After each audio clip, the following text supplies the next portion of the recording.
January 17, 1943. Guadalcanal, Solomon Islands. The jungle breathes in the darkness, thick, wet, suffocating. Steam rises from the black earth where rain has fallen for 3 days without mercy. The air smells of rotting leaves, cordite, and something worse, the sweet decay of bodies left too long in the equatorial heat. In a foxhole carved into mud and coral, a young Marine sits with his rifle across his knees, listening, not to the rain, not to the distant artillery, but to the silence between sounds, the kind of silence that means someone is moving through the underbrush, trying not to be heard. His name is Private First Class James Elwood Swett, 19 years old, face still boyish beneath 3 weeks of grime, hands trembling, not from fear, but from the fever that comes when malaria and exhaustion wage war inside the same body. Around him, the perimeter of Henderson Field lies vulnerable in the pre-dawn blackness, defended by men too tired to stay afraid. Somewhere out there, beyond the tree line, the Japanese Imperial Army is preparing another assault. They have been probing American lines for days, testing, waiting, looking for the weak point where youth meets inexperience. They believe they have found it in soldiers like Swett. 6 months earlier, across the Pacific in training camps from California to North Carolina, the new recruits of the United States Marine Corps were learning what it meant to become instruments of war. They were farm boys and factory workers, high school athletes and college dropouts, young men who had never left their hometowns, now being forged into an amphibious fighting force that would island hop across an ocean. The Corps took them and broke them down, then rebuilt them in the image of something harder, something capable of charging into machine gun fire on foreign beaches. But even the Marines could not prepare them for what waited in the South Pacific. Guadalcanal was supposed to be a footnote, a small island with a half-finished airstrip, seized in August 1942 to prevent Japanese bombers from threatening the supply lines to Australia. Instead, it became a meat grinder. For 6 months, American and Japanese forces fed men into the jungle, where they killed each other over strips of mud that had no names, no strategic value beyond the blood required to hold them. The jungle itself became a weapon, heat that made men hallucinate, insects that carried disease, rain that turned rifle bolts to rust overnight. Soldiers learned to sleep in water, to eat cold rations in the dark, because lighting a match meant drawing sniper fire, to recognize the sound of Japanese knee mortars by the whistle they made before impact, and they learned what the enemy thought of them. In Tokyo, the propaganda was confident. American soldiers were soft. The broadcast declared, raised on luxury and jazz music, incapable of enduring true hardship. They would break when faced with the disciplined warriors of the emperor, men who had trained since childhood to embrace death with honor. The Bushido Code taught that surrender was shame worse than dying. Japanese officers told their troops that 1 Imperial soldier was worth 10 Americans, that the enemy would flee when the bayonets came forward, that the Marines, for all their training, were still just boys playing at war. On Guadalcanal, Japanese commanders observed the American positions and saw evidence confirming their beliefs. They saw young faces. They saw soldiers struggling with equipment too heavy for jungle warfare. They saw inexperience in how the Marines dug their foxholes, in how they rotated watch duty, in the nervous way they fired at shadows. The Japanese had been fighting in China for years. They had conquered Singapore, the Philippines, Burma. They knew what veteran soldiers looked like. These Americans, they concluded, were not veterans. Private Swett had arrived on Guadalcanal in November, part of a replacement battalion sent to reinforce the exhausted Marines who had been holding perimeter since August. He was not a hero. He was not even particularly distinguished. His service record showed steady competence, decent marksmanship scores, no disciplinary problems, the kind of soldier who followed orders without standing out. In his letters home to California, he wrote about missing his mother's cooking, about the rain, about hoping the war would be over by Christmas. There was no indication that he understood what was being asked of him. The older Marines looked at replacements like Swett and saw fresh meat, not with cruelty, but with the grim mathematics of survival. On Guadalcanal, life expectancy was measured in days. The jungle took some men, disease took others, and Japanese night raids took the rest. The veterans had learned to stop learning names until a soldier proved he could last 2 weeks. 19-year-olds with clean rifles and nervous hands rarely lasted 2 weeks. The Japanese observers watching the American lines through binoculars saw the same thing. They identified the positions held by new troops. They noted which foxholes showed hesitation under fire. They planned their raids accordingly, choosing to strike where defenders seemed weakest, where boys like Swett huddled in the mud, trying to remember their training. What neither the veterans nor the enemy understood was that fear and youth were not the same as weakness. January 17th began like most days on Guadalcanal, with rain and rumors of another attack. Intelligence reported Japanese forces massing in the jungle, possibly a full battalion preparing to push toward Henderson Field. The airstrip was everything. Lose the airstrip, and the Cactus Air Force, the collection of Marine and Navy fighters defending the island, would be grounded. Lose air cover, and the Navy would withdraw. Lose naval support, and the entire Marine garrison would be trapped, surrounded, slowly starved into surrender. Henderson Field could not fall. Swett's unit received orders to reinforce a section of the perimeter near the Lunga River, an area where Japanese patrols had been spotted. The position was a thin line of foxholes connected by muddy trails, manned by perhaps 40 Marines spread across 300 yards of jungle. Behind them, the airfield. In front, the tree line where the enemy gathered. Between, nothing but open ground and faith that the man in the next hole would hold his position when the shooting started. As darkness fell, Swett cleaned his rifle for the third time that day. Water and humidity made the weapon unreliable. Moisture seeped into cartridges, turned gunpowder to paste, caused jams at the worst possible moments. Every Marine on Guadalcanal had stories of men dying because their rifles failed, so they cleaned obsessively, running oilcloth through barrels, checking magazines, praying to a God who seemed to have abandoned this particular jungle that their weapon would fire when needed. The rain stopped around midnight. In the sudden quiet, the jungle came alive with other sounds. The drip of water from leaves, the buzz of mosquitoes, the distant boom of artillery from somewhere up the coast.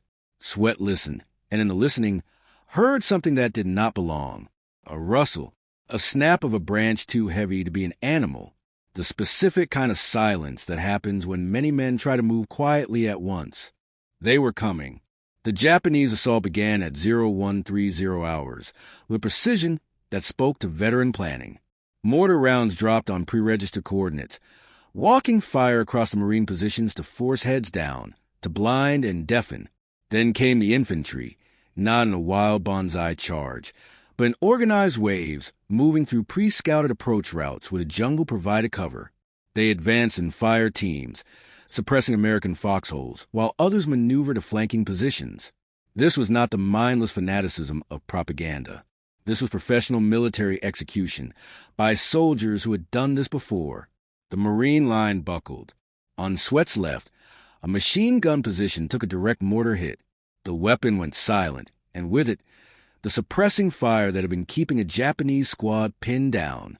Enemy soldiers exploited the gap, pushing forward, forcing the Marines on that flank to fall back or be overrun. On the right, another position abandoned under pressure, its defenders retreating toward the airfield in the chaos of darkness and explosions.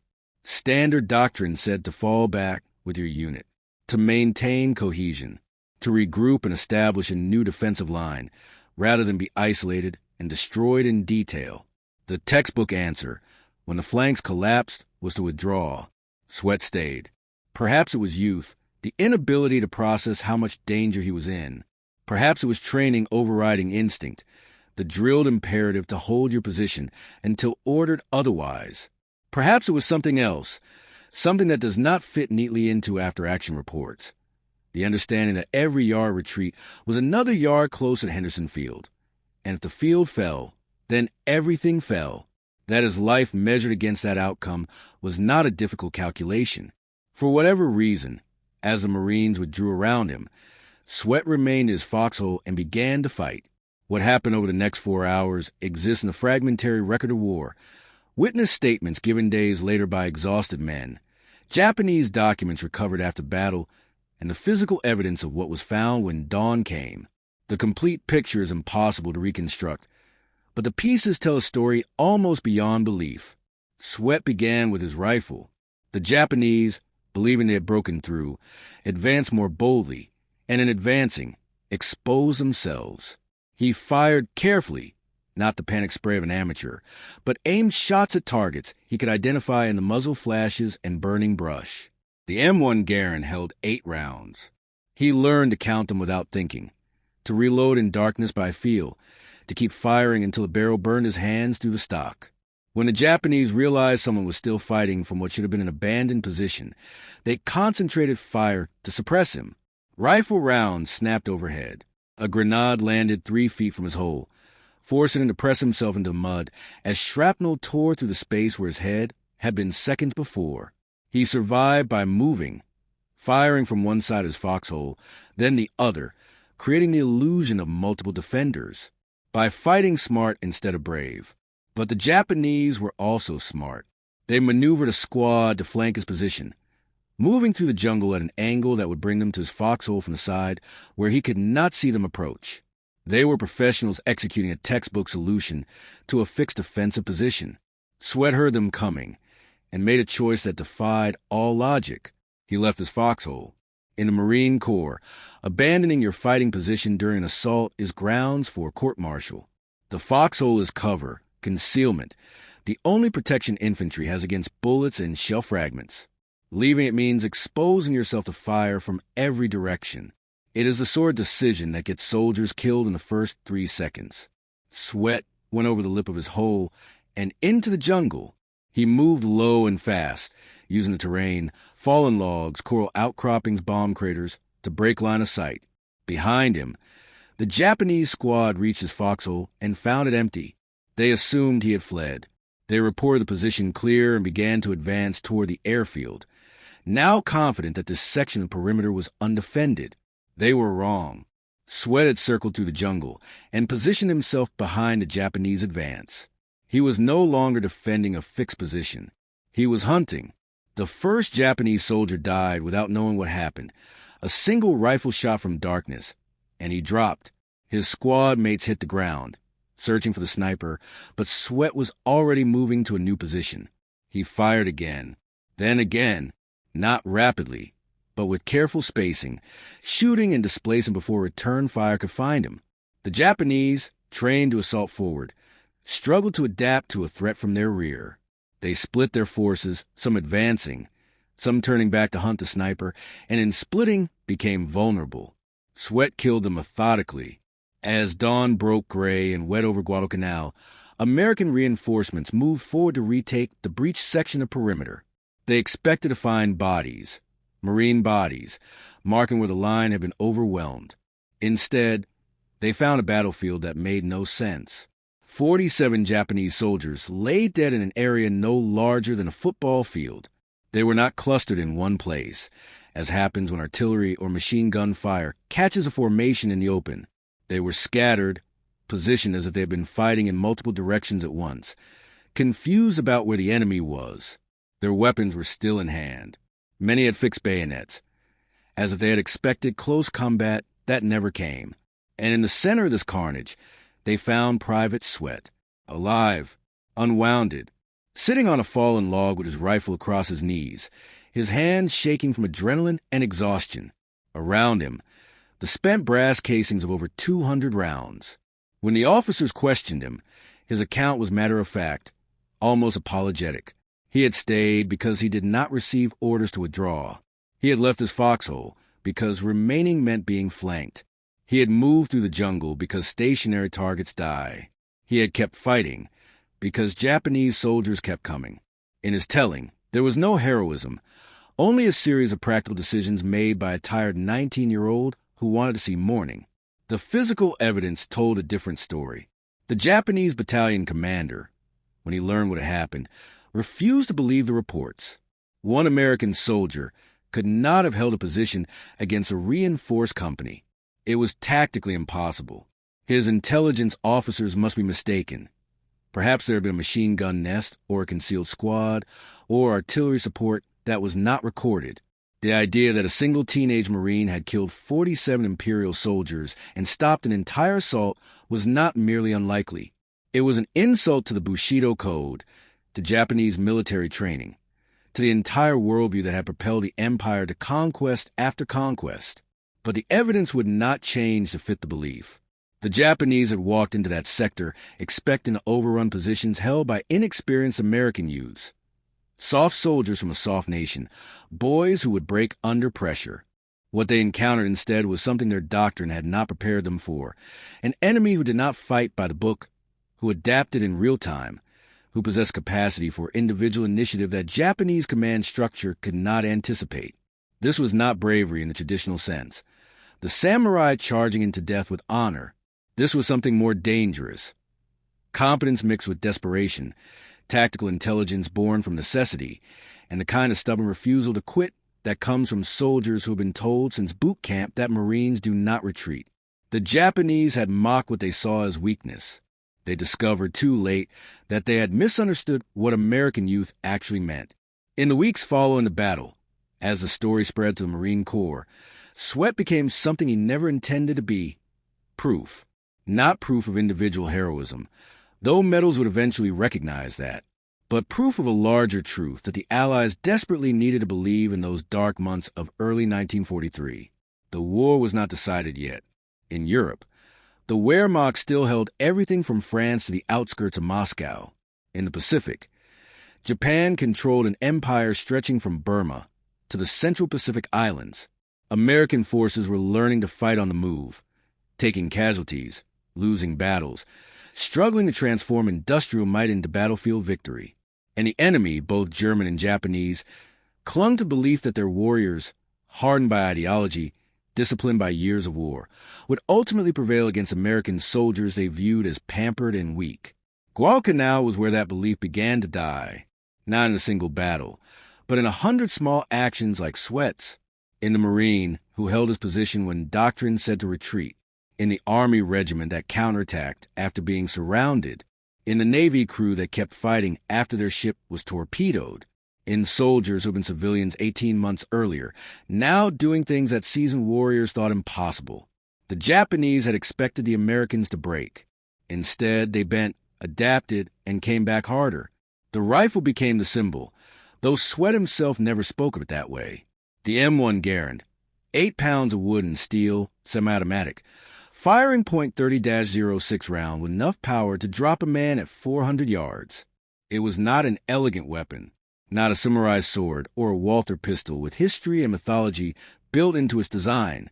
It was a tool mass-produced in factories across America, designed to be reliable, effective, and simple enough for conscripts to maintain. But in the hands of soldiers who knew how to use it, the Garand became something else. An expression of American industrial philosophy applied to warfare, where other nations crafted their weapons with artisanal care, producing rifles that required skilled armorers to maintain. America built guns that worked in mud, rain, and coral dust, weapons that a farm boy could field strip and reassemble in the dark, guns that did not need to be beautiful. They only needed to fire every time the trigger was pulled. On Guadalcanal, Japanese soldiers carried the Type 38 Arisaka, a bolt-action rifle that was accurate and reliable, but required the soldier to manually cycle a bolt between each shot. In the time it took a Japanese rifleman to chamber a new round, an American with a Garand could fire 3. In a close-range jungle firefight, that difference was not tactical.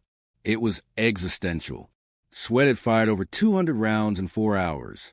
With a bolt-action rifle, he would have been overwhelmed in the first 20 minutes. The weapon did not make him a hero, but it made his heroism survivable. It was a physical manifestation of American abundance, a nation that could afford to give each soldier a semi-automatic rifle, to supply them with ammunition measured in tons, to replace equipment lost or damaged without a second thought. The Japanese had mocked American excess, but excess, when applied to logistics and firepower, becomes overmatch. After Guadalcanal, Swett was rotated off the line for rest. He spent 2 weeks in a field hospital being treated for malaria, malnutrition, and exhaustion, the standard afflictions of soldiers who had held Henderson Field. When he recovered, the Marine Corps offered him a chance to return to the United States, to participate in war bond tours, to be paraded as an example of American fighting spirit. He refused. He requested reassignment to a combat unit. The Corps sent him to flight school. By mid-1943, Swett was flying F-4F Wildcats off escort carriers, providing air cover for the island-hopping campaign. On April 7, 1943, during the Battle of Guadalcanal's final phase, he shot down 7 Japanese dive bombers in a single mission, an achievement that earned him the Medal of Honor. He survived the war, returned home, and lived quietly in California, rarely speaking about what he had done. In interviews conducted decades later, when historians asked him about that night in January, he remained uncomfortable with the attention. He had done what needed to be done, he said. Any Marine would have done the same. The suggestion that he was special, that his actions represented something unique, seemed to embarrass him, but that humility was itself part of the answer. The Japanese had built their military philosophy around the idea of the superior warrior, the soldier whose spiritual training and ideological purity made him worth 10 ordinary men. Bushido taught that individual glory, achieved through death in service to the emperor, was the highest expression of martial virtue. Officers were expected to lead charges, to embrace combat, to view survival as less honorable than a beautiful death. The American military had no such philosophy. It trained soldiers to complete missions, to adapt to circumstances, to use whatever tools and tactics gave them an advantage. Individual heroism was not discouraged, but it was not the goal. The goal was winning. And if winning meant retreating to regroup, or calling in artillery instead of charging, or surviving to fight another day, then that was not cowardice. That was tactical intelligence. Swett embodied this approach. He had not stood his ground because he sought glory. He had fought smart, using terrain, using darkness, using the enemy's expectations against them. He had killed 47 soldiers not through superior warrior spirit, but through superior decision-making under pressure. And when it was over, he had sat down and waited for reinforcements, because the mission was complete. This was the American way of war, though few recognized it at the time. Not a philosophy of beautiful death, but a pragmatic commitment to ugly survival. Not a cult of the warrior, but a production line of competent soldiers backed by industrial might. Not mythology, but mathematics. More bullets, more bombs, more planes, more ships, more everything, wielded by men who fought to go home rather than fighting to die. The Japanese had mocked this approach as weakness. By the time they understood their error, the war was already lost. In the decades after World War II, historians and military analysts studied the Pacific Campaign, trying to understand how Japan, a nation that had conquered half of Asia in 6 months, could be defeated so completely in 3 years. The answers were material, American industrial capacity, superior logistics, technological advantages in radar and cryptography. These were true and important, but they were not the complete truth. The complete truth was that the Japanese had built their strategy on a fundamental misunderstanding of their enemy. They believed American soldiers would break because Americans were soft, because democracy made them weak, because abundance had robbed them of the hunger that drives warriors to extremes. They looked at soldiers like Swett, young, inexperienced, from a nation that had known peace and prosperity, and saw targets. They should have looked closer, because those young men came from a country where individual initiative was not just permitted, but expected, where soldiers were taught to think, not just obey, where military doctrine emphasized flexibility over rigid adherence to plan, where a private could make decisions that, in the Japanese or German armies, would require approval from an officer, where the system did not break when one link failed, because every soldier was trained to be a leader if circumstances demanded it. Swett had held his position not because an officer ordered him to die there, but because he understood the strategic importance of Henderson Field and made the decision himself. He had adapted his tactics on the fly not because a manual told him how to fight as a mobile sniper in jungle terrain, but because his training had taught him to assess and respond. He had survived because survival in the American military was not shameful, it was a point. This was the ideological advantage that no amount of propaganda could overcome. Not spirit, not honor, but the practical, messy, improvisational competence of free men fighting, because they chose to, not because they were ordered to die. The rain returns to Guadalcanal every afternoon, washing the jungle clean, filling the foxholes with water, erasing the marks of battle. The island, long since abandoned by the military forces that fought over it, has reverted to green silence. Henderson Field, the airstrip that cost so many lives, is now overgrown, its coral runways cracked and swallowed by vegetation. The foxholes have collapsed. The bullet-scar trees have healed or fallen. Nature has reclaimed what men tried to hold. But the lesson remains. In military academies across the world, cadets still study the Guadalcanal campaign. Not just the large-scale strategy, but the small actions that determine outcomes. They learn about the Marines who held impossible positions, about the soldiers who adapted when doctrine failed, about the 19-year-old who fought a 4-hour battle alone and won, not through superhuman strength or samurai spirit, but through practical intelligence and stubborn refusal to quit. They learn that wars are not won by the side with the most beautiful ideology. They are won by the side that can produce more competent soldiers, supply them more effectively, and trust them to make decisions when the plan falls apart, which it always does. The Japanese had mocked the American soldier, had built their strategy around the assumption that youth and inexperience meant weakness. They learned in jungles and on beaches across the Pacific that they confused comfort with softness, abundance with inability, and freedom with lack of discipline. By the time they understood the difference, 47 soldiers lay dead in the mud around a position they were certain would be undefended, killed by a boy who was supposed to break. He never did. And in that singular refusal, that one small action on one dark morning, the entire mythology of the invincible warrior broke instead, and the outcome of the war became, if not certain, then at least visible on the horizon where the jungle met the sea. The rifle eventually was sent home, cleaned, cataloged, placed in storage. Just another weapon among millions. But if you knew what it had done, if you understood the weight of history it carried beyond its 8 pounds of steel, you could see in its worn stock and scratched receiver the truth that decided the Pacific War, that free men, given the tools and trusted to think, are the most dangerous soldiers any empire will ever face. And that mockery, no matter how confident, cannot stop a bullet fired by someone who refuses to quit.